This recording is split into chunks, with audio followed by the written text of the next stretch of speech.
જો અને આ 6 જણા છે, આપણે 4 ની સામે વોરંટ હવે વોરંટ જ કાઢી દઈએ.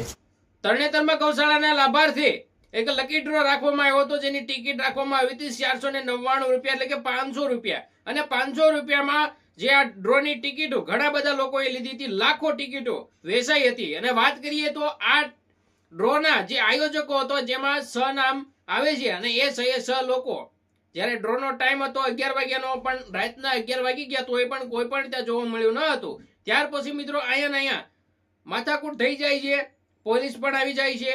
પણ એ તો બધું થવાનું, પણ જે પૈસા ભરાઈ ગયા છે એનું શું હવે?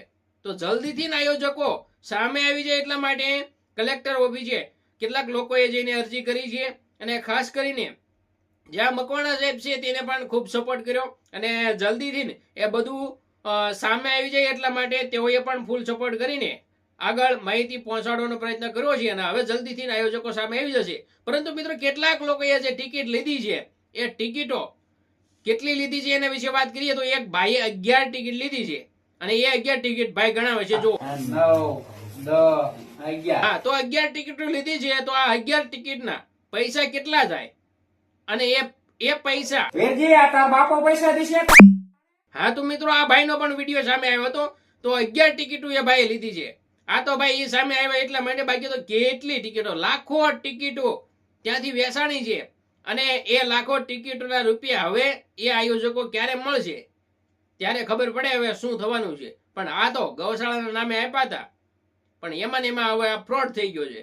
ભાઈ ગુજરાતમાં આ ડ્રો બિલકુલ ઇનલીગલ છે, છતાં આવા ઇનલીગલ ડ્રો કરવામાં આવે છે, અને એમાં ઘણા બધા ફ્રોડ થતા હોય છે. તો આ તો સૌથી મોટો ફ્રોડ થયો, કારણ કે ઘણા બધા એવા ફ્રોડ હોય કે ઇનામો જે છે લાગે નહીં, અથવા તો એમના જે હગાવાલા હોય એમને લગાડી દે. પણ આ તો એ કઈ ઇનામ જ નહીં, હાવ બંધ, એક પણ ઇનામ નહીં. ના આયોજકો જ નતા, બાકી બધા પબ્લિક જેને ટિકિટો લીધી એ પબ્લિક જોવા મળી. પણ મિત્રો હવે જે છે સામે આવી જશે જલ્દી, કારણ કે આગળ કાર્યવાહી શરૂ થઈ ગઈ છે, અને જલ્દી આ લોકો સામે આવી જશે, ને ત્યાર પછી શું થાય એ જોયું જાય. પણ મિત્રો તમે કમેન્ટમાં લખી દેજો કે તમે કેટલી ટિકિટ લીધી હતી, અને લીધી હતી કે નથી લીધી એ પણ લખી દેજો. અને હા, ખાસ કરીને રોજ વિડીયો જોવો છો તો સબસ્ક્રાઇબ કરી દો ને, કારણ કે ઘણા બધા વિડીયો જોવે છે પણ સબસ્ક્રાઇબ નથી કરતા. સબસ્ક્રાઇબ કરી દેજો.